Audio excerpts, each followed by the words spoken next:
About 13,500,000,000 years ago, matter, energy, time and space came into being in what we call the Big Bang. The story of these fundamental features of our universe is what we call physics. About 300,000 years after their appearance, matter and energy started to coalesce into complex structures, called atoms, which then combined into molecules. The story of atoms, molecules and their interactions is what we call chemistry.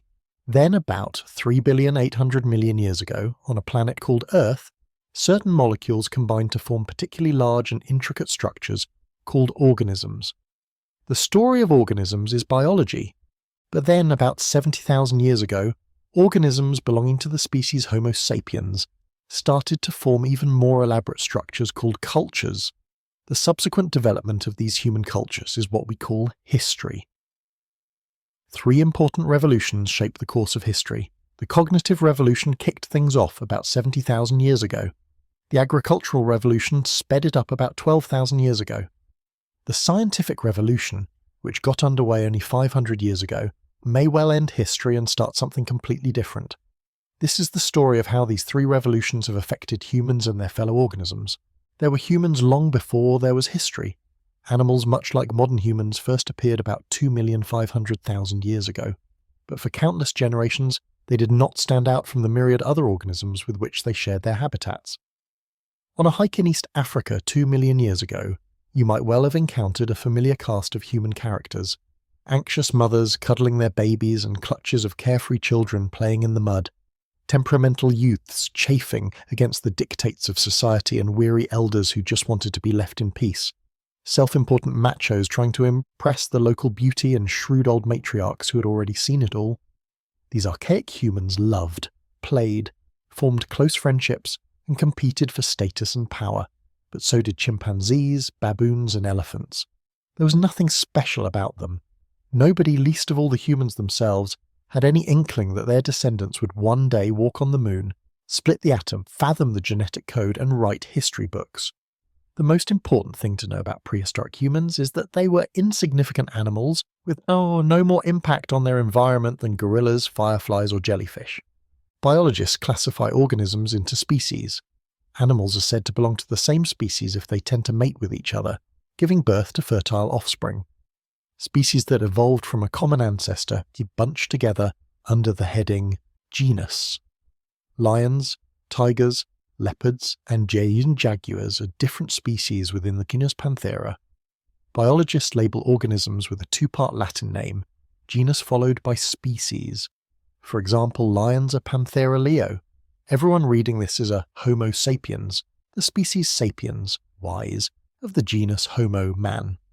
Genera in turn are grouped into families, such as the cats, the dogs, or the elephants. All members of a family trace their lineage back to a founding matriarch or patriarch.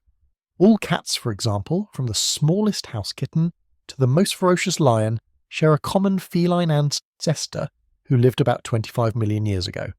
Homo sapiens too belongs to a family. This banal fact used to be one of history's most closely guarded secrets. Homo sapiens long preferred to view itself as set apart from animals, an orphan bereft of family, lacking cousins or siblings and, most importantly, parents. But that's just not the case. Like it or not, we are members of a particular group of large apes. Our living relatives include chimpanzees, gorillas, and orangutans. The chimpanzees are the closest. Just 6 million years ago, a single female ape had 2 daughters.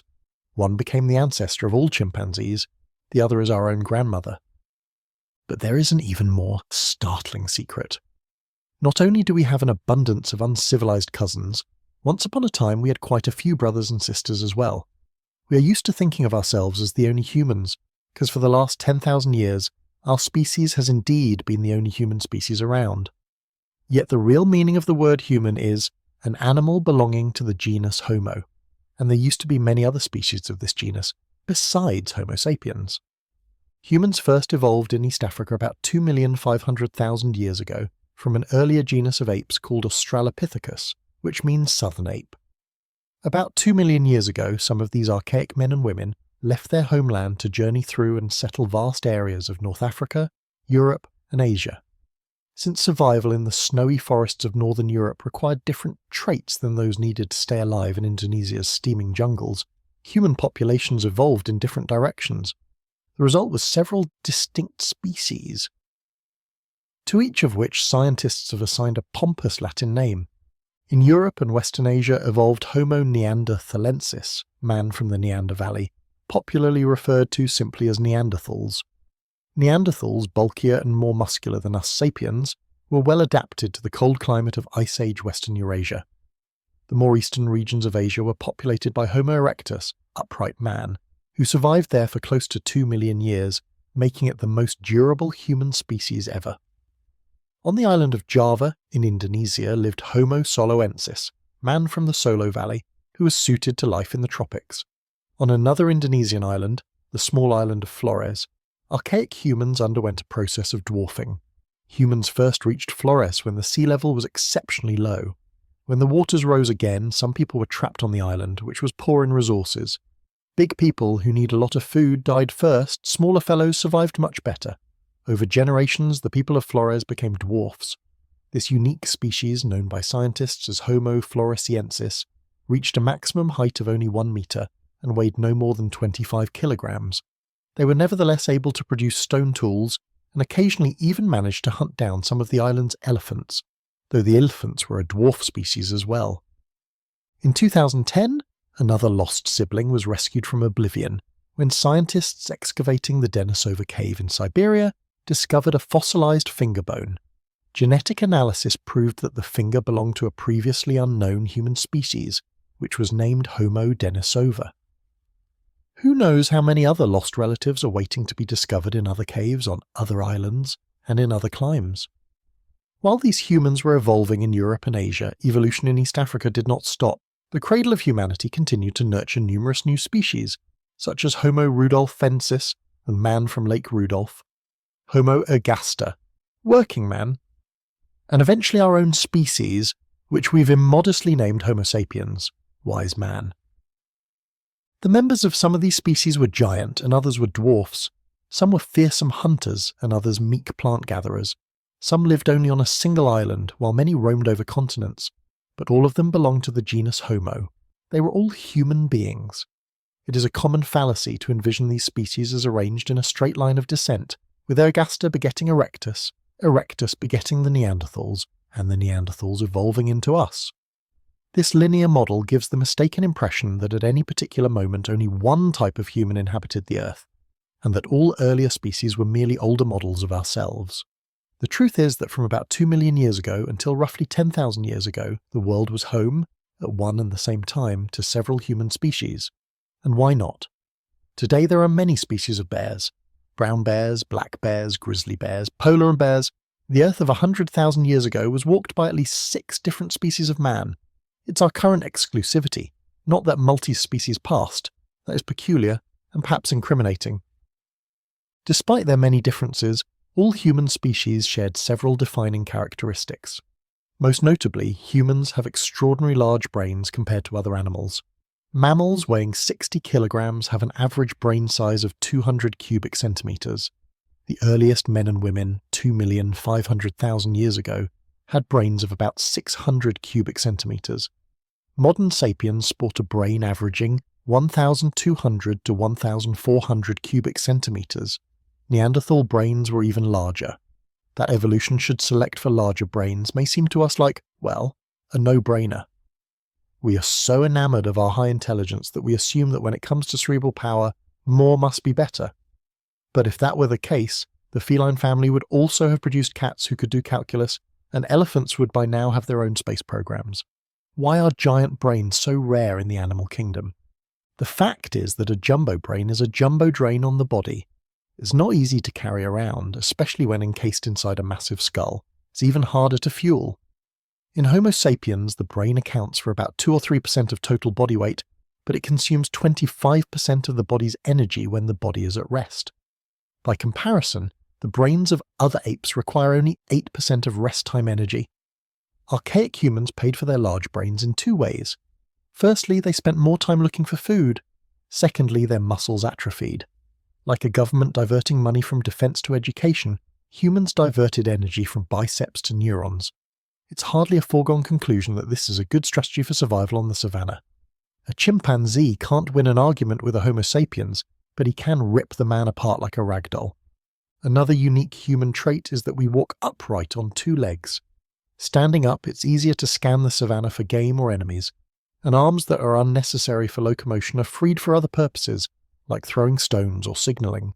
The more things these hands could do, the more successful their owners were, so evolutionary pressure brought about an increasing concentration of nerves and finely tuned muscles in the palms and fingers.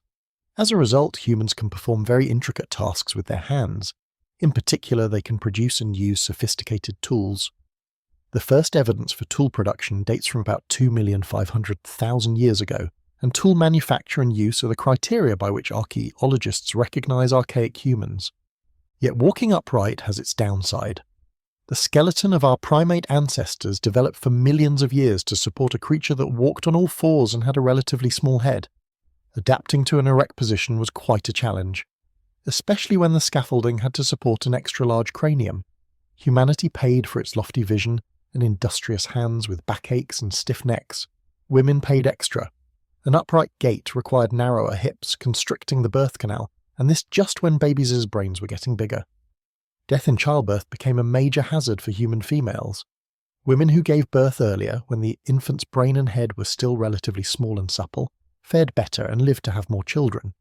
Natural selection consequently favoured earlier births, and indeed, compared to other animals, humans are born probably when many of their vital systems are still undeveloped.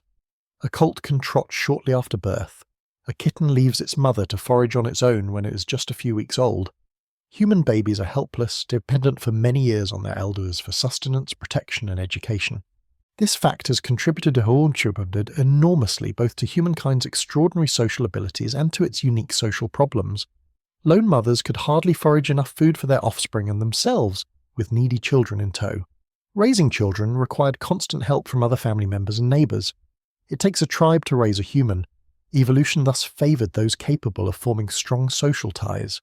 In addition, since humans are born underdeveloped, they can be educated and socialised to a far greater extent than any other animal. Most mammals emerge from the womb like glazed earthenware emerging from a kiln. Any attempt at remoulding will only scratch or break them. Humans emerge from the womb like molten glass from a furnace. They can be spun, stretched and shaped with a surprising degree of freedom. This is why today we can educate our children to become Christian or Buddhist, capitalist or socialist, warlike or peace-loving. We assume that a large brain, the use of tools, superior learning abilities and complex social structures are enormous advantages. It seems self-evident that these have made humankind the most powerful animal on Earth. But humans enjoyed all of these advantages for a full 2 million years during which they remained weak and marginal creatures.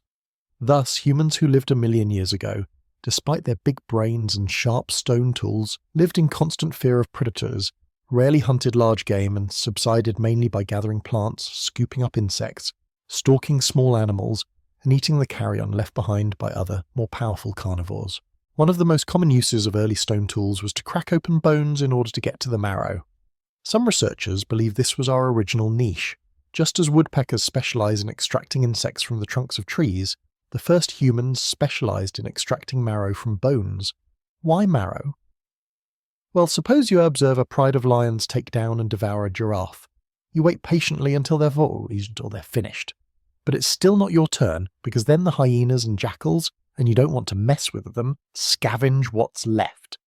Only then would you and your band dare approach the remains, look warily left and right, and dig into the only edible tissue left.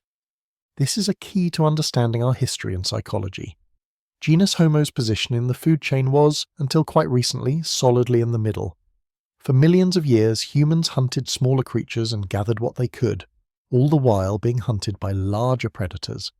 It was only 400,000 years ago that several species of man began to hunt large game on a regular basis, and only in the last 100,000 years, with the rise of Homo sapiens, that man jumped to the top of the food chain. That spectacular jump from the middle to the top had enormous consequences. Other animals at the top of the pyramid, such as lions and sharks, evolved into that position very gradually over millions of years. This allowed the ecosystem to develop checks and balances that prevent lions and sharks from wreaking too much havoc. As lions became deadlier, so gazelles evolved to run faster, hyenas to cooperate better, and rhinoceroses to be more bad-tempered. In contrast, humankind ascended to the top so quickly that the ecosystem was not given time to adjust. Moreover, humans themselves failed to adjust. Most top predators of the planet are majestic creatures. Millions of years of dominion have filled them with self-confidence. Sapiens, by contrast, is more like a banana republic dictator. Having so recently been one of the underdogs of the savannah, we are full of fears and anxieties over our position, which makes us doubly cruel and dangerous. Many historical calamities, from deadly wars to ecological catastrophes, have resulted from this over-hasty jump. A significant step on the way to the top was the domestication of fire. Some human species may have used fire occasionally as early as 800,000 years ago. By about 300,000 years ago, Homo erectus, Neanderthals, and the forefathers of Homo sapiens were using fire on a daily basis. Humans now had a dependable source of light and warmth, and a deadly weapon against prowling lions. But the best thing fire did was cook. Foods that humans cannot digest in their natural forms, such as wheat, rice, and potatoes, became staples of our diet thanks to cooking. Fire not only changed food's chemistry, it changed its biology as well. Cooking killed germs and parasites that infested raw meat. It also made it much easier for humans to chew and digest old favourites such as fruits, nuts, insects, and carrion. Whereas chimpanzees spend 5 hours a day chewing raw food. A single hour is enough for people eating cooked food. The advent of cooking allowed humans to eat more kinds of food, to devote less time to eating, and to make do with smaller teeth and shorter intestines. Some experts believe there is a direct link between the advent of cooking, the shortening of the human intestinal tract, and the growth of the human brain. Since both long intestines and large brains are huge energy consumers, it's hard to have both. By shortening the intestines and decreasing their energy consumption, cooking inadvertently opened the way to the jumbo brains of Neanderthals and Sapiens. Fire also opened the first significant gulf between man and the rest of the animals. The power of almost all animals depends on their bodies. The strength of their muscles, the size of their teeth, the span of their wings. Though they may harness winds and currents, they cannot control these natural forces, and they are always limited by their physical design. When humans domesticated fire, they gained control of an obedient and potentially limitless force. Unlike eagles, which identify particular thermal streams in the column of air and are carried upwards by them, humans could choose when and where to ignite a flame, and they were able to exploit fire for any number of tasks. Most importantly, the power of fire was not limited by the form, structure, or strength of the human body. A single woman with a flint or fire stick could burn down an entire forest in a matter of hours. The domestication of fire was a sign of things to come. Despite the benefits of fire, 150,000 years ago, humans were still marginal creatures. They could now scare away lions, warm themselves through cold nights, and burn down the occasional forest. Yet all species combined, there were no more than perhaps a few 100,000 humans living between the Atlantic Ocean and the Sea of Japan, a mere blip on the ecological radar. Our own species, Homo sapiens, was already on the scene, but for the moment it minded its own business in a corner of Africa.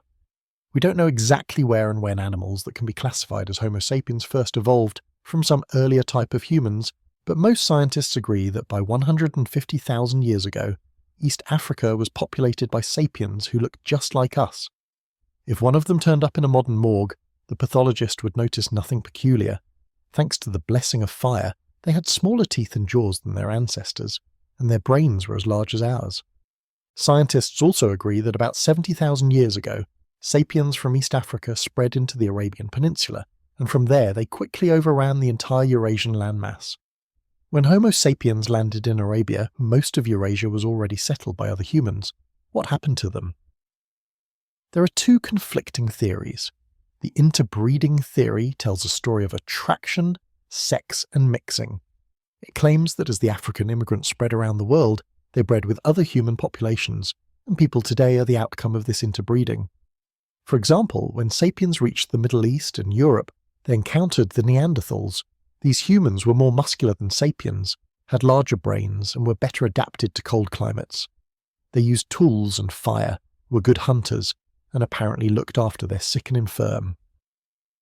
According to the interbreeding theory, sapiens spread into Neanderthal lands until the two populations merged. If this is the case, then today's Eurasians are not pure sapiens. They are a mixture of sapiens and Neanderthals. Similarly, When sapiens reached East Asia, they interbred with the local Homo erectus, so Chinese and Koreans are a mixture of sapiens and erectus. The opposing view, called the replacement theory, tells a very different story, one of incompatibility, revulsion, and perhaps even genocide. According to this theory, sapiens and other humans had different anatomies, and most likely different mating habits and even different body odours. They would have had little sexual interest in one another, and even if a Neanderthal Romeo and a sapiens Juliet fell in love, they could not produce fertile offspring because the genetic gulf separating the two populations was already unbridgeable. The two populations remained completely distinct, and when the Neanderthals died out, or were killed off, their genes died with them. According to this view, sapiens replaced all the previous human populations without merging with them. If that is the case, all contemporary humans can be traced back exclusively to East Africa, 70,000 years ago. We are all pure sapiens. The debate between the interbreeding and replacement theories has been one of the most heated in anthropology for decades. The replacement theory was the common wisdom in the field for a long time. It had firmer archaeological backing and was more politically correct. After all, it meant we were all made of the same genetic stuff. But this changed in 2010 after the results of a 4-year effort to map the Neanderthal genome were published. Geneticists were able to collect enough intact Neanderthal DNA from fossils to make a broad comparison between it and the DNA of contemporary humans. The results stunned the scientific community. It turned out that 1 to 4% of the unique human DNA of modern populations in the Middle East and Europe is Neanderthal DNA. That's not a huge amount, but it's significant. A second shock came several months later when DNA extracted from the fossilized finger from Denisova was mapped. The results showed that up to 6% of the unique human DNA of modern Melanesians and Aboriginal Australians is Denisovan DNA. If these results are valid, and it's important to realise that further research is underway and may reinforce or modify these conclusions, the interbreeders got at least some things right. But it doesn't mean that the replacement theory is totally wrong. Since Neanderthals and Denisovans contributed only a small amount of DNA to our modern genome, it is impossible to speak of a merger between sapiens and other human species. Although some sexual contact occurred, it was clearly a rare event. If Neanderthals, Denisovans, and other human species didn't merge with sapiens, why did they vanish? One possibility is that Homo sapiens drove them to extinction. Imagine a sapiens band reaching a Balkan valley where Neanderthals had lived for hundreds of thousands of years. The newcomers began to hunt the deer and gather the nuts and berries that were the traditional staples of the Neanderthals. Sapiens were more proficient hunters and gatherers thanks to better technology and superior social skills, so they multiplied and spread. The less resourceful Neanderthals found it increasingly difficult to feed themselves. Their population dwindled, and they slowly died out, except perhaps for 1 or 2 members who joined their sapiens neighbours. Another possibility is that competition flared up into violence and genocide. Tolerance is not a sapiens trademark. In modern times, a small difference in skin colour, dialect or religion has been enough to prompt one group of sapiens to set about exterminating another group. Would ancient sapiens have been any more tolerant towards an entirely different human species? It may well be that when sapiens encountered Neanderthals, the result was the first and most significant ethnic cleansing campaign in history. Whichever way it happened, the Neanderthals and the other human species pose one of history's great what-ifs. Imagine how things might have been had the Neanderthals or Denisovans survived alongside Homo sapiens. What kind of cultures, societies, and political structures would have emerged in a world where several different human species coexisted? For example, would the Book of Genesis have declared that Neanderthals descend from Adam and Eve? Would Jesus have died for the sins of the Denisovans? And would the Quran have reserved seats in heaven for all righteous humans, whatever their species? Would the United Nations Declaration of Human Rights apply to Homo erectus? The last remains of Homo soloensis are dated to about 50,000 years ago. Homo denisova disappeared shortly thereafter. Neanderthals made their exit roughly 30,000 years ago. The last dwarf-like humans vanished from Flores Island about 12,000 years ago. They left behind some bones, stone tools, a few genes in our DNA, and a lot of unanswered questions. They also left us, Homo sapiens, the last human species. What was the sapiens' secret of success? How did we manage to settle so rapidly in so many distant and ecologically different habitats? How did we push all other human species into oblivion? Why couldn't even the strong, brainy, cold-proof Neanderthals survive our onslaught? The most likely answer is the very thing that makes the debate possible. Homo sapiens conquered the world because of its unique language. Between about 70,000 and 30,000 years ago, new ways of thinking and communicating emerged, constituting what we call the cognitive revolution. We don't know for sure what caused it, but the most commonly believed theory argues that accidental genetic mutations changed the inner wiring of the brains of sapiens, enabling them to think in unprecedented ways and to communicate using an altogether new type of language. We might call it the tree of knowledge mutation. Why did it happen in sapiens' DNA rather than in that of Neanderthals? It was a matter of pure chance as far as we can tell, but it's much more important to understand the consequences of the tree of knowledge mutation than its causes. What was so special about the new sapiens language that it allowed us to conquer the world? It was not the first language. Every animal has some kind of language. Even insects, such as bees and ants, know how to communicate in sophisticated ways, informing one another of the whereabouts of food. Neither was it the first vocal language. Many animals, including all ape and monkey species, have vocal languages. For example, green monkeys use calls of various kinds to communicate. One call means "careful an eagle," and another means "careful a lion." Sapiens can produce many more distinct sounds than green monkeys, but whales and elephants have equally impressive abilities. A parrot can say anything as sapiens can say, as well as mimicking the sound of a telephone ringing or a chainsaw.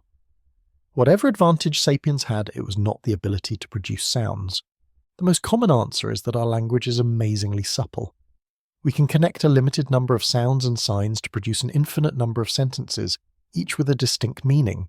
We can thereby receive, store, and communicate an enormous amount of information about the surrounding world. A green monkey can shout to its comrades, "Look out! A lion!" But a modern human can tell her friends that this morning, near the bend in the river, she saw a lion tracking a herd of bison. She can then describe the exact location, including the different paths leading to the spot. With this information, the members of her band can put their heads together and discuss whether they ought to approach the river, chase away the lion, and hunt the bison. A second theory agrees that our unique language evolved as a means of sharing information about the world, but it argues that the most important information to share was about humans, not about lions and bison. Our language evolved as a way of gossiping. According to this theory, Homo sapiens is primarily a social animal. Social cooperation is our key for survival and reproduction. It is not enough for individual men and women to know the whereabouts of lions and hyenas. It is much more important for them to know who in their band hates whom, who is sleeping with whom, who is honest and who is a cheat. The amount of information that one must obtain and store in order to track the ever-changing relationships of even a few dozen individuals is staggering. All apes show a keen interest in such social information, but they have trouble gossiping effectively. Neanderthals and archaic Homo sapiens probably also had a hard time talking behind each other's backs, a much maligned ability that is in fact essential for cooperation in large numbers. The new linguistic skills that modern sapiens acquired about 70 millennia ago allowed them to gossip for hours on end. Reliable information about who could be trusted meant that small bands could expand into larger bands, and sapiens could develop tighter and more sophisticated types of cooperation. The gossip theory might sound like a joke, but numerous studies support it. Even today, the vast majority of human communication, whether in the form of emails, phone calls, or newspaper columns, is gossip. It comes so naturally to us that it seems as if our language evolved for this very purpose. But the truly unique feature of our language is not its ability to transmit information about men and lions. Rather, it's the ability to transmit information about things that do not exist at all. As far as we know, only sapiens can talk about entire worlds of entities that they have never seen, touched, or smelled. Legends, myths, gods, and religions appeared for the first time with the cognitive revolution. Many animals and human species could previously say, "Careful, a lion." Thanks to the cognitive revolution, Homo sapiens acquired the ability to say, "The lion is the guardian spirit of our tribe." This ability to speak about fictions is the most unique feature of sapiens language. It's relatively easy to agree that only Homo sapiens can talk about things that don't exist, and believe 6 impossible things before breakfast. You could never convince a monkey to give you a banana by promising him limitless bananas after death in monkey heaven. But why is it important? After all, fiction can be dangerously misleading or distracting. People who go onto the forest looking for guardian spirits might seem to have less chance of survival than people looking for mushrooms. The answer is that fiction has enabled us not merely to imagine things, but to do so collectively. We can weave common myths such as the biblical creation story, the Dreamtime myths of Aboriginal Australians, and the nationalist myths of modern states. Such myths give sapiens the unprecedented ability to cooperate flexibly in large numbers. Ants and bees also cooperate in large numbers, but they do so in a very rigid manner and only with close relatives. Wolves and chimpanzees cooperate far more flexibly than ants, but they can do so only with small numbers of other individuals whom they know intimately. Sapiens can cooperate in extremely flexible ways with countless numbers of strangers. That's why sapiens rule the world, while ants eat our leftovers and chimps are locked up in zoos and research laboratories. Social research has shown that the natural size of a group bonded by gossip is about 150 individuals. Most people can neither intimately know nor gossip effectively about more than 150 human beings. Even today, a critical threshold in human organizations falls somewhere around this magic number. Below this threshold, businesses, small communities or military units can maintain themselves based mainly on acquaintance and rumour-mongering. There is no need for formal ranks, titles or law books to keep order, but once the threshold of 150 individuals is crossed, things can no longer work that way. You cannot run a division with thousands of soldiers the same way you run a platoon.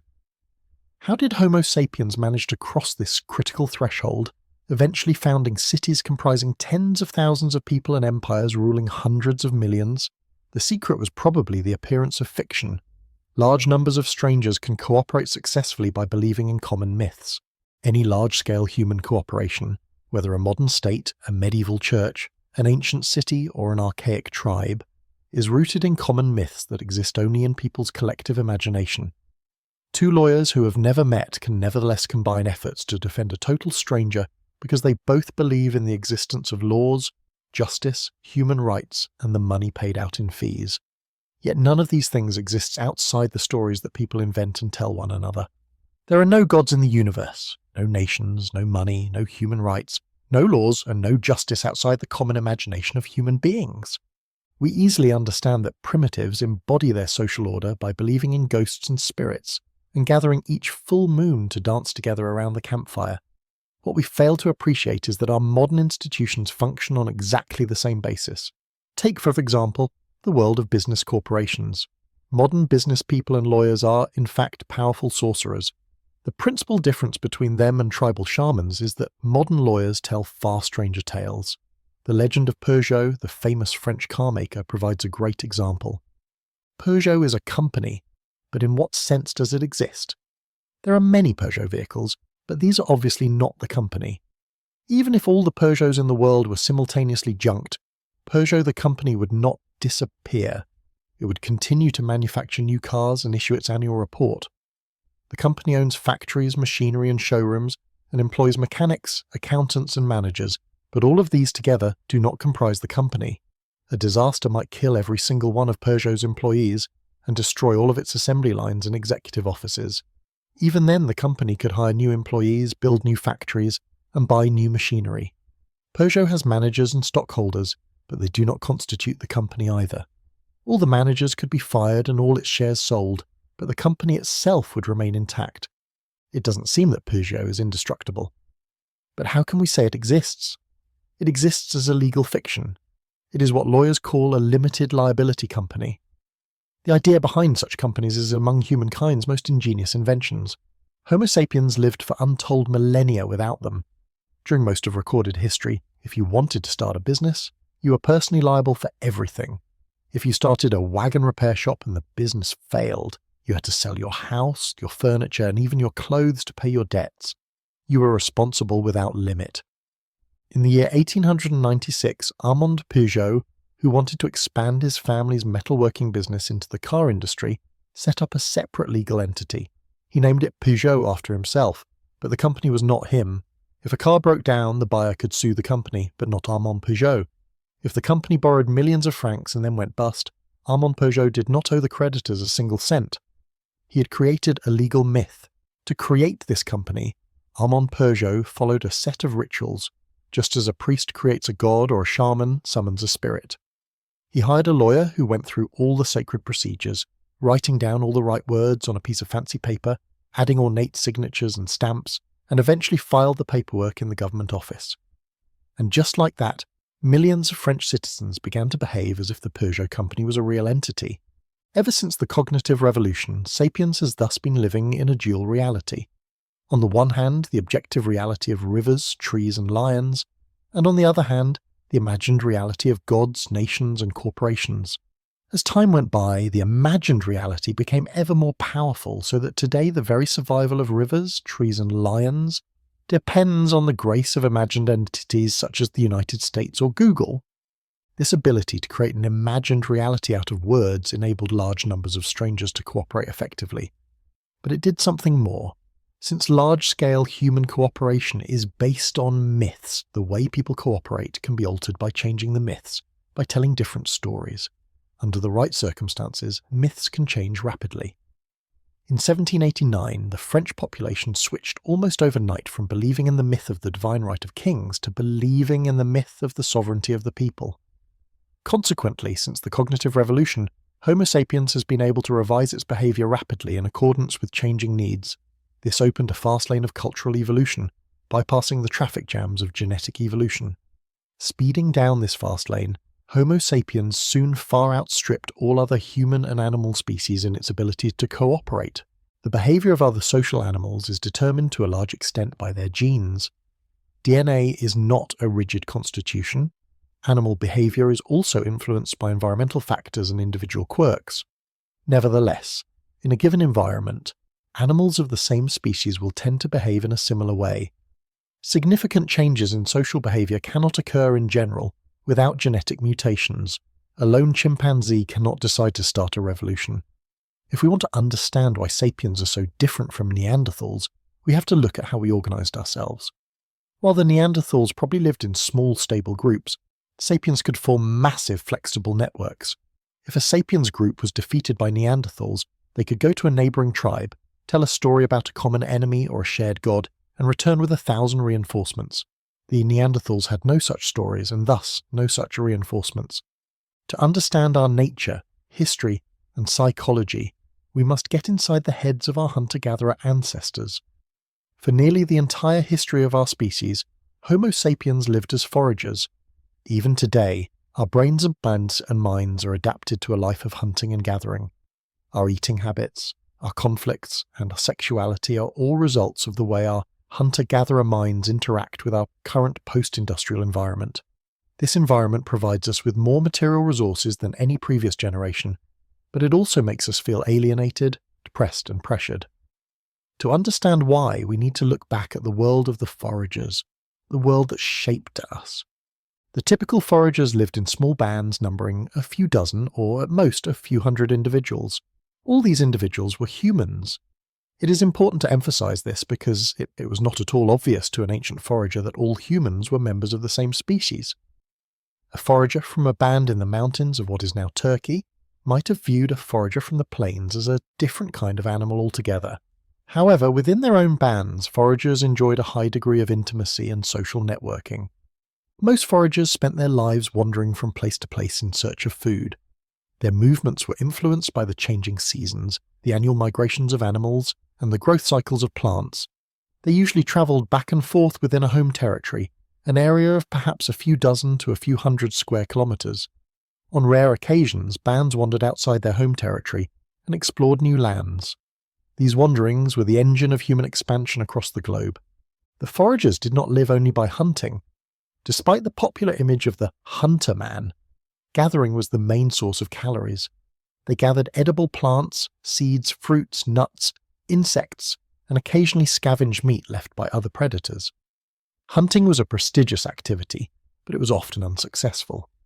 The foragers' diet was remarkably varied and healthy, much more so than the diet of later farmers. They ate dozens of different species of plants and animals every week, ensuring they received all the necessary vitamins and minerals. The original affluent society, as some anthropologists call them, worked fewer hours than we do today. In most habitats, a forager could provide enough food for the band by working just 3 to 6 hours a day. They had plenty of free time to play with their children, gossip with their friends, and relax. They were also much less likely to suffer from infectious diseases. Most of the crowd diseases, that have plagued human history, such as smallpox, measles, and tuberculosis, originated in domestic animals and were passed to humans only after the agricultural revolution. The forager's world was not a paradise, of course. Life could be harsh and unforgiving. Infanticide, abandonment of the elderly and sick, and inter-band violence were not uncommon. Yet the average forager probably enjoyed a more interesting and varied life than the average peasant or factory worker of later ages. They had to possess a vast amount of knowledge about their environment, the properties of hundreds of plants, the behavior of dozens of animals, and the geography of their territory. The size of the average sapien's brain has actually decreased since the forager era, perhaps because survival in an agricultural or industrial society requires less individual intelligence than survival in the wild. For 2,500,000 years, humans fed themselves by gathering plants and hunting animals that lived and bred without their intervention. Homo erectus, Homo neanderthalensis, and Homo sapiens all roamed the earth doing just that. Then, about 10,000 years ago, this began to change. Humans started to devote almost all their time and effort to manipulating the lives of a few animal and plant species. From sunrise to sunset, humans sowed seeds, watered plants, plucked weeds from the ground, and led sheep to prime pastures. They thought that this work would provide them with more fruit, grain, and meat. It was a revolution in the way humans lived, the agricultural revolution. The transition to agriculture began independently in several different parts of the world. By 9,500 to 8,500 before the Common Era, people in the hilly country of southeastern Turkey, western Iran, and the Levant were domesticating wheat, peas, and lentils. By 8,000 before the Common Era, they were domesticating goats and sheep. By 7,000 before the Common Era, people in China were domesticating rice, millet, and pigs. By 5,000 before the Common Era, people in Central America were growing corn and beans. By 3,500 before the Common Era, the main wave of domestications was over. Even today, with all our advanced technology, more than 90% of the calories that feed humanity come from the handful of plants that our ancestors domesticated between 9,500 and 3,500 before the Common Era: wheat, rice, corn, potatoes, millet, and barley. Why did the agricultural revolution happen? Scholars once believed that it was a great leap forward for humanity, fueled by human intelligence. They thought that as humans became smarter, they deciphered nature's secrets and used their newfound knowledge to create a better life. But there is no evidence that humans became more intelligent with time. In fact, the average forager had a wider, deeper, and more varied knowledge of their surroundings than the average farmer. The agricultural revolution did not result in a better diet or a more relaxed life for the average human. On the contrary, it generally made life harder and less satisfying. The average peasant worked much harder than the average forager, and received a worse diet in return. The agricultural revolution was history's biggest fraud. Who was responsible? Neither kings, nor priests, nor merchants. The culprits were a handful of plant species, including wheat, rice, and potatoes. These plants domesticated Homo sapiens, rather than the other way around. Think about it from the perspective of wheat. 10,000 years ago, wheat was just a wild grass, one of many confined to a small range in the Middle East. Suddenly, within just a few millennia, it was growing all over the world. According to the basic evolutionary criteria of survival and reproduction, wheat has become one of the most successful plants in the history of the Earth. It did this by manipulating Homo sapiens. This ape had been living a fairly comfortable life, hunting and gathering, until about 10,000 years ago, but then began to invest more and more effort in cultivating wheat.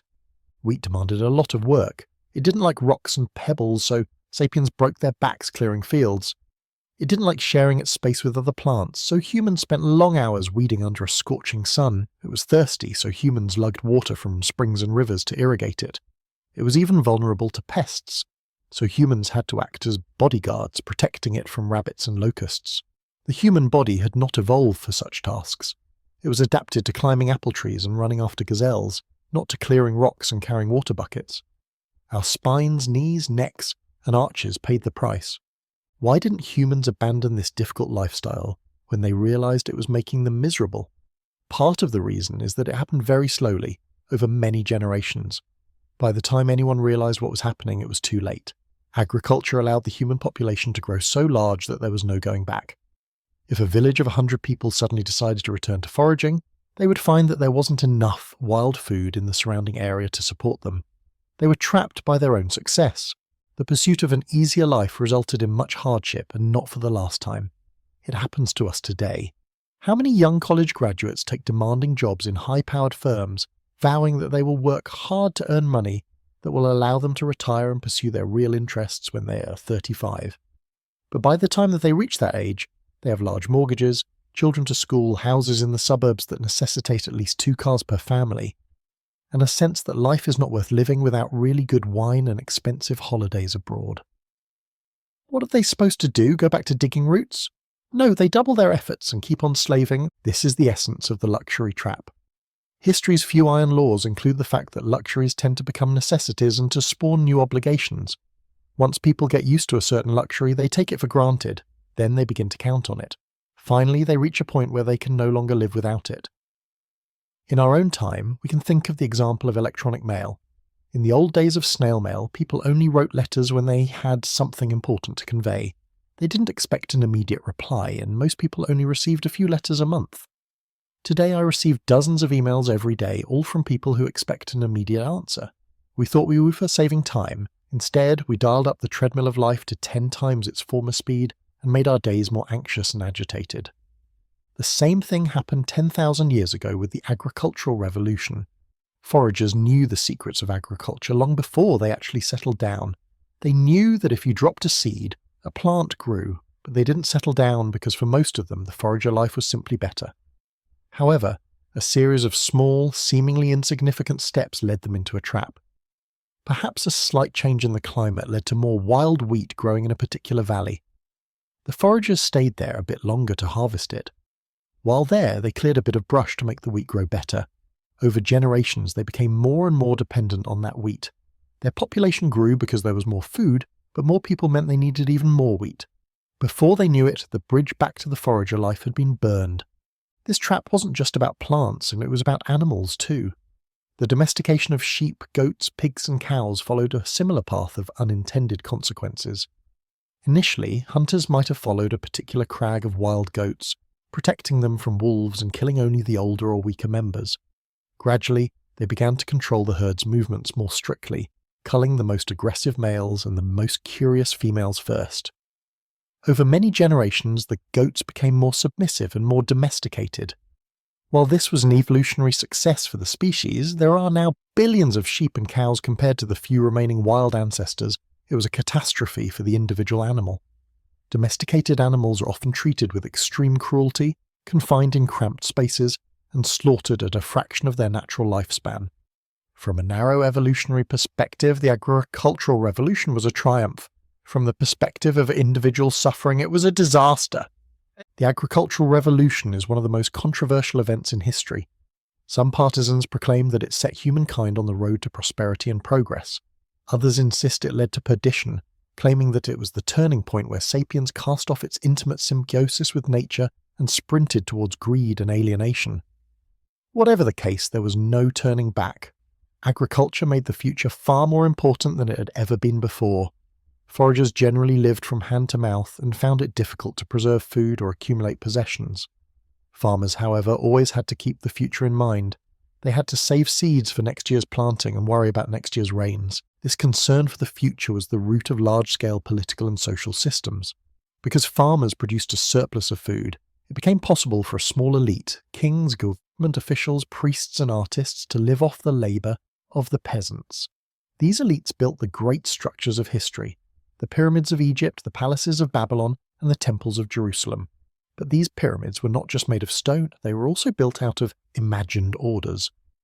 As human populations grew from small bands to large cities and empires, gossip was no longer enough to keep everyone in line. To keep thousands or millions of strangers cooperating, people had to believe in shared myths. We call these myths the imagined order. An imagined order is a set of rules and values that people believe in, not because they are objectively true like gravity, but because believing in them allows for large-scale cooperation. Two famous examples are the Code of Hammurabi from about 1776 BCE and the American Declaration of Independence from 1776. The Code of Hammurabi established a hierarchy based on class and gender. It divided people into superiors, commoners, and slaves. The American Declaration of Independence, on the other hand, proclaims that all men are created equal. Are they? Biologically, of course not. People are born with different genetic qualities and into different social environments. There is no biological basis for the idea that people are equal, or that they have rights. These are myths, useful myths, but myths nonetheless. If you open up a human body, you find a heart, lungs and blood, but you won't find any rights or liberty. How do you get people to believe in an imagined order? First, you never admit that the order is imagined. You always insist that the order is an objective reality created by the gods or by the laws of nature. Hammurabi said his laws were given to him by the gods. Thomas Jefferson said that human rights are self-evident. Second, you educate people thoroughly from the moment they are born. You weave the imagined order into every aspect of life, into the architecture of cities, the stories in books, and the rituals of daily life. The imagined order is not just a lie or a conspiracy. It is an intersubjective reality. It exists in the collective imagination of millions of people. Even if one person stops believing in it, the order remains powerful because everyone else still believes. To change an imagined order, you must first find another myth that even more people are willing to believe in. There is no way out of the imagined order. When we break down the walls of one prison, we are usually just walking into the courtyard of a larger one. Between the years 10,000 before the Common Era and 3,000 before the Common Era, the human population swelled from a few million to nearly 100 million. As more people crowded into cities and empires, the amount of information required to keep the imagined order functioning grew exponentially. In a small band of foragers, everyone knew everyone else, and the common myths were stored in the living memories of the people. But an empire is not a band. An empire requires laws, taxes, and records of who owns which field and who has paid how much grain to the king. The human brain is an amazing machine, but it has three major limitations when it comes to storing the data needed for a civilization. First, its capacity is limited. While we can remember a lot, we cannot store the tax records of an entire province. Second, humans die, and when they do, their brains die with them. If an empire's laws are only in the head of one priest, those laws vanish when he does. Third, and most importantly, the human brain has evolved to store only certain types of information. Our ancestors needed to remember the qualities of plants, the behavior of lions, and the social dynamics of 30 people. They did not evolve to store and process mathematical data. The human brain is not very good at remembering numbers. This was a huge problem for the early agricultural states. If a king wanted to tax thousands of farmers, he needed to know exactly how much wheat each farmer produced. Without a way to record these numbers, large-scale cooperation was impossible. For several thousand years after the agricultural revolution, human social networks remained relatively small and simple. The breakthrough finally came about 5,000 years ago, with the Sumerians in Mesopotamia. They invented a system for storing and processing information outside their brains, a system designed specifically for numbers. They called it writing. The first writing in the world was not poetry or philosophy. It was not used to record the words of gods or the deeds of kings. The very first texts in human history were boring economic documents. They were records of tax payments, debts, and property ownership. One of the oldest surviving texts from ancient Sumer, carved into a clay tablet about 5,000 years ago, says 29,086 measures of barley, 37 months Kushim. The most likely translation is that someone named Kushim was responsible for receiving 29,086 measures of barley over a period of 37 months. It is a sobering thought that the first name recorded in history, Kushim, belongs to an accountant, not a hero or a prophet. Writing was born as a way to handle mathematical data that the human brain could not process. At first, Sumerian writing was partial writing. It could only record limited types of information, mostly numbers and objects. You could write 10 sheep, but you couldn't write a love poem. However, over time, writing became more flexible. By about 4,500 years ago, the Sumerians had developed full writing, known as cuneiform, which could represent spoken language almost perfectly. But writing did more than just store data. It changed the way humans think. In a world of memory, people think in associations and stories. In a world of writing, people began to think in catalogues and hierarchies. To make writing useful, you need to organize the information. You need archives, clerks, and a system of filing.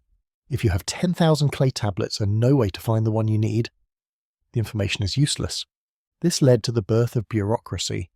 for the first time, people had to learn how to think like a machine. When you go to a government office today and the clerk tells you that they can't help you because you filled out the wrong form, you're experiencing the legacy of the Sumerian accountants. Bureaucracy requires that we categorize everything, births, deaths, marriages, and taxes, into neat little boxes. This artificial way of thinking has been essential for the functioning of large-scale societies, but it has also alienated us from our natural, associative way of perceiving the world. As history progressed, even more efficient systems of writing were developed. The most important was the invention of Arabic numerals, which were actually invented in India about 2,000 years ago. This system, which uses only 10 signs from 0 to 9, allowed for incredibly complex mathematical calculations. Today, the most powerful language in the world is not English or the Chinese, it is the language of mathematics and computer code. We have reached a point where almost all the information in the world is stored in a binary code of zeros and ones, a system that exists entirely outside the human brain. The wise ape has become an animal that relies almost entirely on external memory to survive. The imagined orders that sustained empires were neither neutral nor fair. Most were built on the idea that humans are naturally divided into hierarchical groups. Whether it was the caste system in India, the racial hierarchies in the early United States, or the class divisions in ancient Mesopotamia, these orders served to justify why some people were born to command and others to obey. From a biological perspective, these hierarchies make no sense. While some people are taller, faster, or stronger than others, there is no genetic evidence that superiors are biologically different from commoners, or that one race is naturally more intelligent than another. However, once a hierarchy is established, it tends to become a self-fulfilling prophecy. This is due to a phenomenon called the vicious circle. Imagine a society where people with blue eyes are considered superior to people with brown eyes. Because of this myth, blue-eyed people get better education, better jobs, and more wealth. Brown-eyed people, trapped in poverty and lack of opportunity, might appear to be lesser because they lack the polish and skills of the elite. This reinforces the original myth, making it seem like the hierarchy is a reflection of natural ability rather than an accidental historical event. Most of these hierarchies began with a random historical accident. In the case of the Hindu caste system, it likely originated when Indo-Aryan people invaded the Indian subcontinent 3,000 years ago and established a social structure that placed themselves at the top and the local population at the bottom. To maintain this power, they created religious myths about purity and pollution. Over centuries, these accidental divisions became deeply embedded in the culture, laws, and even the psychology of the people. The most persistent hierarchy in human history, however, is not based on race or class, but on gender. In almost all human societies since the agricultural revolution, men have held the lion's share of power, wealth, and status. This system, known as patriarchy, has been so universal that many people believe it must be biological. They argue that men are naturally more aggressive or physically stronger, making them better suited for leadership and war.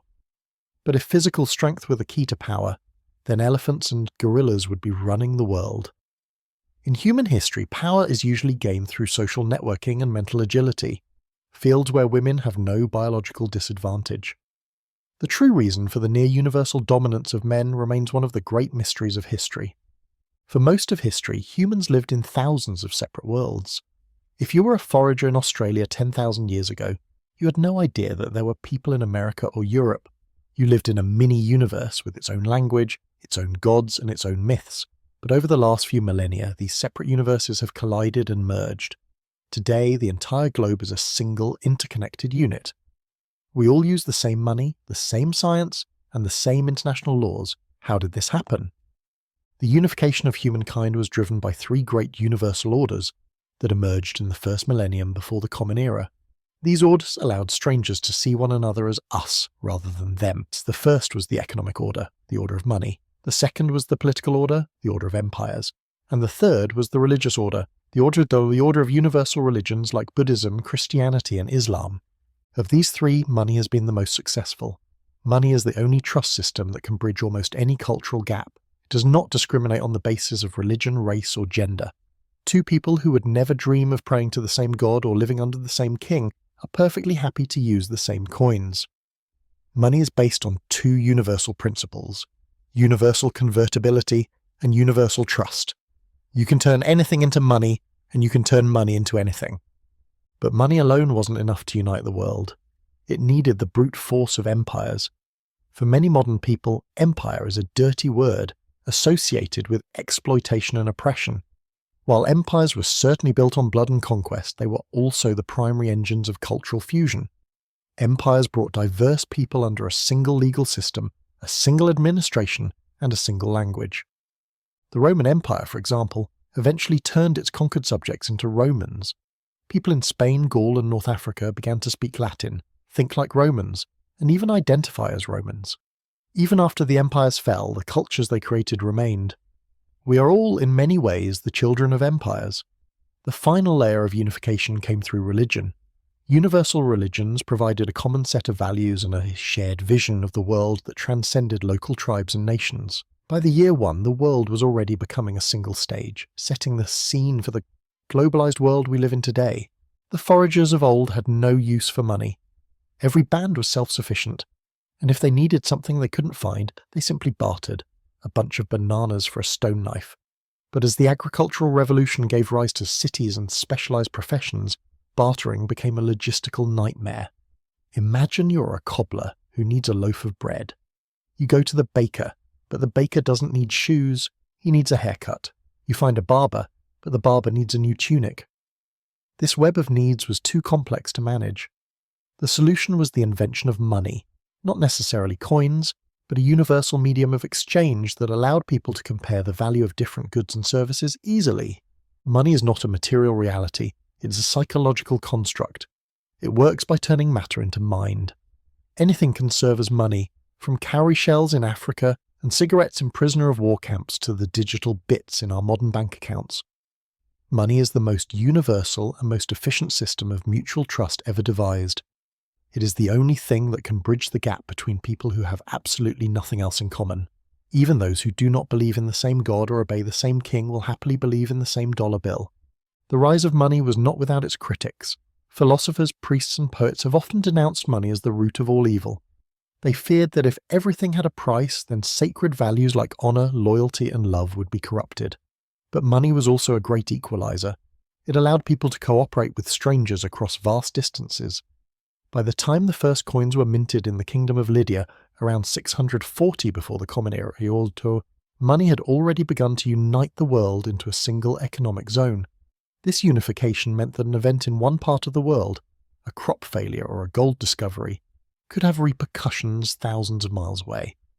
While money was weaving an economic web across the planet, another force was forging political unity: the empire. An empire is a political order that rules over a significant number of distinct peoples and has flexible borders that can expand almost indefinitely. For most of the last 2,500 years, the majority of humans have lived in empires. Despite the modern view of empires as oppressive and exploitative, they were also responsible for much of the cultural and ethnic diversity we see today. Empires functioned as giant melting pots. To rule over diverse populations, emperors often promoted a universal culture, a shared language, a common legal system, and a unified religion.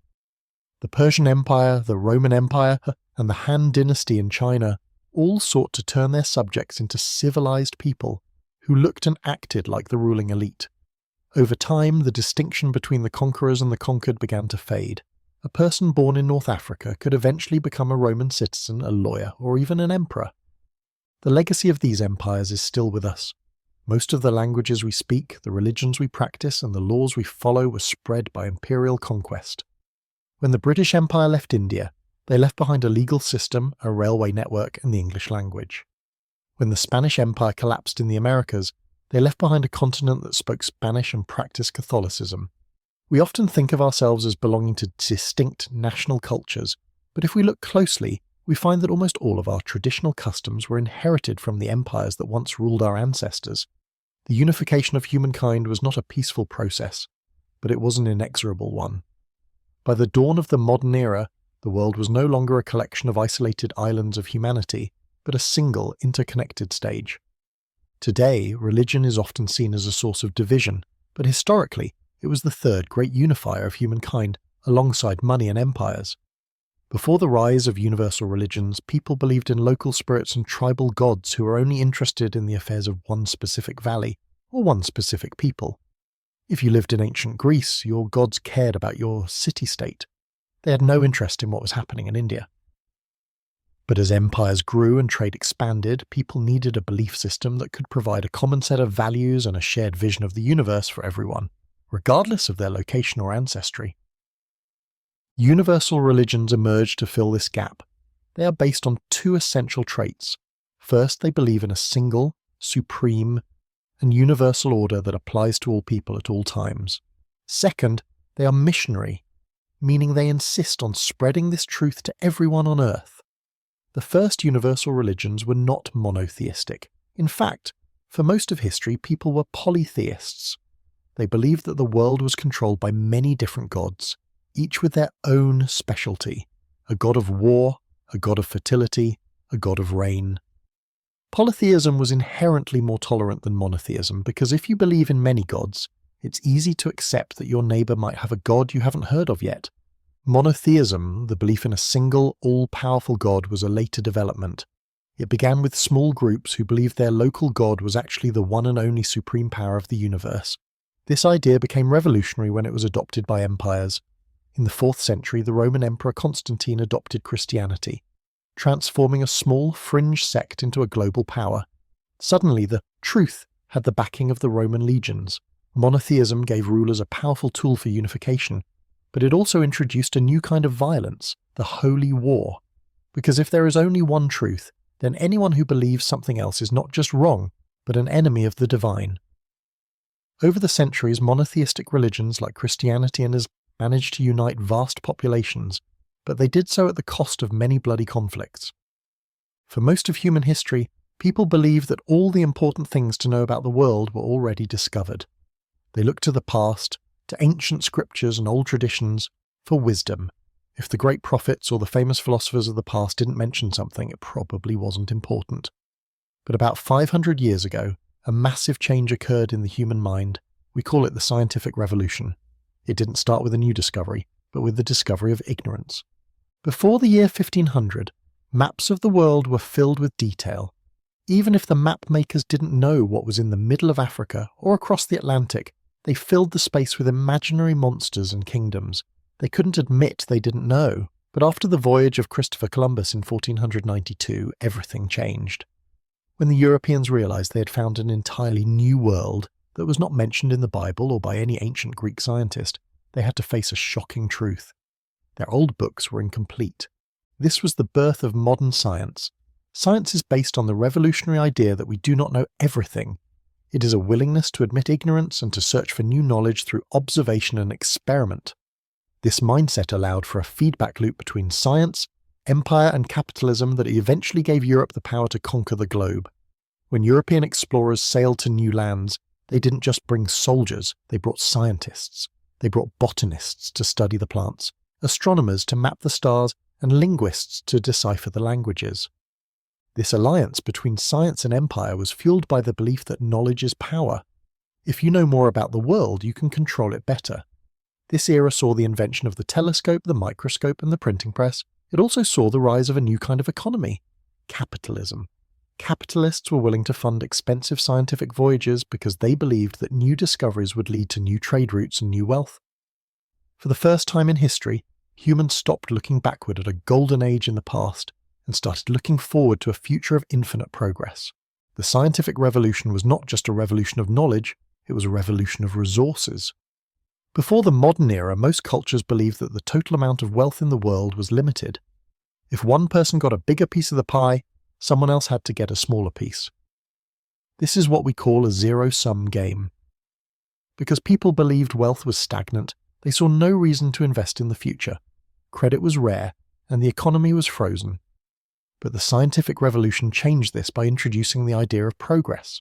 If science could discover new energy sources, new lands, and new technologies, then the total pie could grow. This belief in the future is the foundation of capitalism. Capitalism is not just an economic system. It is a religion whose first commandment is "Thou shalt grow." In this system, profits are not meant to be wasted on luxury. They are meant to be reinvested in production. This creates a feedback loop. Investment leads to scientific discovery, which leads to new products, which leads to more profit, which leads back to more investment. For the first time in history, the economy began to grow exponentially. However, this growth required a massive amount of trust. In the old days, trust was based on personal relationships or religious oaths. In the capitalist era, trust became institutionalized through the banking system. Banks are essentially future factories. They take money that doesn't exist yet, credit, and give it to entrepreneurs who promise to create value in the future. As long as people believe that the future will be better than the present, the system stays afloat. But this dependence on growth has a dark side. To keep the economy expanding, capitalism has often relied on the exploitation of people and the environment. The Atlantic slave trade and the environmental destruction of the last 2 centuries were fueled by the same capitalist drive for profit that brought us modern medicine and the internet. While capitalism provided the money and science provided the knowledge, the Industrial Revolution provided the energy. For most of history, humans were limited by solar energy stored in plants and the muscles of animals. We could only do as much work as our bodies and our oxen could manage. But in the year 1712, a British inventor named Thomas Newcomen invented the first steam engine. This was a turning point in history. For the first time, humans learned how to convert heat into motion. The Industrial Revolution was essentially a revolution in energy conversion. We learned how to take the energy stored in coal, oil and gas and turn it into the movement of looms, locomotives and eventually airplanes. This liberated us from the limitations of the biological clock. In the forage and agricultural eras, life followed the rhythms of the sun and the seasons. But in the industrial era, life began to follow the rhythm of the clock and the assembly line. The most profound change brought about by the Industrial Revolution was the destruction of the family and the local community. For millions of years, humans relied on their families and neighbours for everything from education and healthcare to protection and old age support. But the industrial state and the capitalist market offered to replace the family. They said to the individual, "You don't need your family. We will give you a job, an education, insurance and a pension. Just become an individual worker and consumer." This deal has given us unprecedented freedom. We are no longer trapped by the expectations of our parents or the gossip of our neighbours, but it has also left us profoundly lonely. Today, most of us live in imagined communities like nations or fan clubs, which can provide a sense of belonging, but can never replace the intimate bond of the old tribal bands. We are the most powerful individuals in history, but we are also the most alienated. The wheels of industry have given us the world, but they have taken away the hearth. The Industrial Revolution didn't just change our tools, it turned the social order into a state of permanent flux. Before the year 1800, social structures were like solid stone. If you were born a peasant, you died a peasant. And the world looked much the same when you left it as it did when you arrived. But in the modern era, social structures have become like liquid. Everything is in a state of constant transition. The permanent revolution has become the only constant. One of the most striking examples of this change is the collapse of the family and the local community, which we discussed previously, and their replacement by the state and the market. For millions of years, the human individual was a myth. You were part of a family, a clan, or a tribe. If you were sick, your family took care of you. If you were old, your children supported you. If you were threatened, your brothers fought for you. But today, the state and the market have taken over these roles. The market provides us with food, housing, and entertainment, while the state provides us with education, police protection, and a pension. This has liberated the individual, allowing us to choose our own paths, but it has also created a world of strangers. We live in apartment buildings with people whose names we don't know, and we work in offices where our colleagues are replaced every few years. To compensate for the loss of the local community, we have invented imagined communities, groups of people who don't actually know one another, but imagine that they share a common identity. The two most important imagined communities today are the nation and the consumer tribe. A nation is a group of millions of strangers who believe they share a common history and a common destiny. A consumer tribe is a group of people who define themselves by what they buy, fans of Apple, followers of a specific diet, or supporters of a particular football team. These communities provide a sense of belonging, but they are often shallow and fleeting. We are the most connected people in history through our screens, Yet many feel a profound sense of isolation that our foraging ancestors, huddling together in their small bands, never knew. Given our history of war and conquest, you might think that the modern era, with its nuclear weapons and global tensions, is the most violent time in history. But surprisingly, the opposite is true. We are currently living in the most peaceful era in the history of Homo sapiens. Before the rise of states in forager societies, the human rate of violence, the percentage of deaths caused by human conflict, was remarkably high. In some regions, up to 25% of men died at the hands of other men. As empires and states grew, they took away the right of individuals to use violence, and the death rate dropped. Since the end of the Second World War in 1945, the world has seen a dramatic decline in international warfare.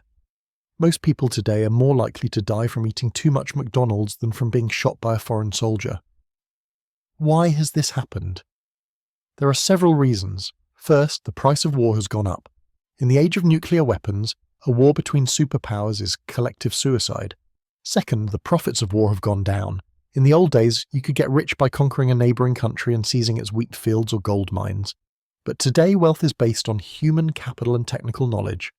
You can't seize the wealth of Silicon Valley by invading it with tanks. The engineers will simply leave, and the wealth will vanish. Third, and perhaps most importantly, the world has become more interconnected through the global empire. We live in a world where the economy is global, and no country is truly independent. A war between China and the United States would destroy the economies of both countries. This capitalist peace is reinforced by a global culture that views war as an ancient barbaric relic rather than a glorious pursuit. For the first time in history, the global elite, the scientists, the CEOs, and the politicians all share the same interest in maintaining peace and stability. We have reached a point where, for most people, peace is not just the absence of war, it is the implausibility of war. We have spent the last few hundred years engaged in a frenzy of activity. We have overcome famines, checked the spread of many plagues, and reduced the frequency of wars. We have transformed the world into a global garden of technology and consumption. But does a modern person living in a climate-controlled apartment feel more satisfied than a forager who spent her days gathering wild berries and sleeping under the stars? Historians usually prefer to talk about politics, economics, and social movements, but they rarely ask if the move from foraging to agriculture, or from the farm to the factory, actually improved the quality of human life. When we try to measure happiness, we find that it isn't just a matter of wealth or health. Happiness depends on the gap between objective conditions and subjective expectations. If you want a bullock cart and you get a bullock cart, you're content. If you want a brand new Ferrari and you only get a second-hand Fiat, you feel deprived. This is the great tragedy of modern progress. As our conditions improve, our expectations balloon. We have become so used to comfort that the slightest inconvenience, a slow internet connection or a flight delay, feels like a major catastrophe. Biologists offer an even more sobering view. They argue that our mental world is ruled by a biochemical system that evolved over millions of years to keep us alive and reproducing, not to make us happy. Our internal thermostat is set to a specific level of contentment. We might experience a spike of joy when we win the lottery or a dip in sorrow when we lose a loved one. But eventually, our biochemistry pulls us back to our baseline. From this perspective, the agricultural revolution, the industrial revolution, and the scientific revolution have not changed our internal levels of happiness at all. We are essentially the same wise apes, chasing the same fleeting dopamine hits that our ancestors felt when they found a particularly sweet piece of fruit. For 4 billion years, every single organism on Earth evolved according to the laws of natural selection. Whether it was a virus or a dinosaur, life was shaped by the slow, blind process of genetic mutation and environmental pressure. But today, we are on the verge of replacing natural selection with a new era, the era of intelligent design. We are not talking about the intelligent design of a creator in the clouds, but our own design. We are becoming the first species capable of hacking its own genetic code and altering the very foundations of life. We are currently exploring 3 ways to move beyond the biological limits of Homo sapiens. The first is biological engineering. By manipulating our DNA, we may soon be able to cure all genetic diseases, extend our lifespans by decades or centuries, and even upgrade our physical and mental capacities. The second is cyborg engineering. We are already beginning to merge our bodies with machines, using bionic limbs, artificial hearts, and brain-computer interfaces. Eventually, we might reach a point where the human is more machine than biological tissue. The third and most radical path is the creation of completely inorganic life. We are developing artificial intelligence that could eventually surpass human intelligence in every field, from poetry to physics. If we manage to create a consciousness that lives in a computer rather than a brain, the story of Homo sapiens will truly come to an end. These new beings, whether they are genetically enhanced humans or digital minds, will be as different from us as we are from Neanderthals or chimpanzees. They will have different desires, different emotions, and perhaps a completely different sense of what it means to exist. We are the first species in history to realize that we are just a passing phase. The question is no longer, what do we want to become, but what do we want to want? As we wrap up this history, we are left with a startling realization. 70,000 years ago, Homo sapiens was still an insignificant animal, minding its own business in a corner of Africa. In the following millennia, it transformed itself into the master of the entire planet and the terror of the ecosystem. Today, it stands on the verge of becoming a god, poised to acquire not only eternal youth, but also the divine abilities of creation and destruction. Unfortunately, the Sapiens regime on Earth has so far produced little that we can be proud of. We have mastered our surroundings, increased food production, built cities, established empires, and created far-flung trade networks, but did we decrease the amount of suffering in the world? Time and again, massive increases in human power did not necessarily improve the well-being of individual sapiens, and it usually caused immense misery to other animals. In the last few decades, we have at least made some real progress regarding the human condition, with the reduction of famine, plague and war, yet the situation of other animals is deteriorating more rapidly than ever before, and the improvement in the lot of humanity is still very fragile.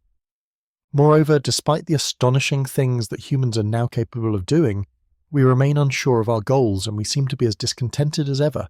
We have advanced from canoes to galleys to steamships to space shuttles, but nobody knows where we are going. We are more powerful than ever before, but we have very little idea what to do with all that power. Worse still, humans seem to be more irresponsible than ever. Self-made gods with only the laws of physics to keep them company, we are accountable to no one. We are consequently wreaking havoc on our fellow animals and on the surrounding ecosystem, seeking little more than our own comfort and amusement, yet never finding satisfaction. Is there anything more dangerous than dissatisfied and irresponsible gods who don't know what they want? For millions of years we were shaped by the environment. For the last few thousand years we shaped the environment to suit our myths. Now we are beginning to shape our own bodies and minds.